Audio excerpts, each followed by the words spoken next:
Want to test your trading strategies without risking real money? In this video I'll show you how to buy stocks using the TradingView's paper trading feature. Let's dive in.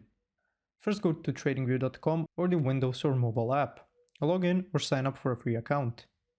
You can opt for a free plan to explore basic features or try a premium trial for advanced tools. Now up in the search bar, type in the name of the stock you want to trade. For example, we can choose Nvidia.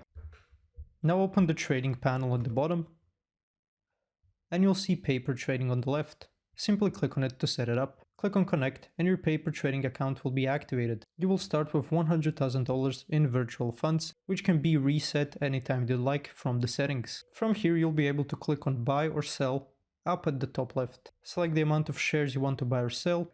Set your take profit, either by entering the number of ticks, the price, the dollar amount, or the percentage. If you'd like your order to execute immediately, choose the market order. A limit order which will execute exactly at the price you ask, and a stop limit which will execute after your price is met, no matter what it is now. Always research stocks before buying them and test your strategy on this tool before moving on to live funds. Thanks for watching. If this video was helpful, please like and subscribe to our channel for more tips and tutorials.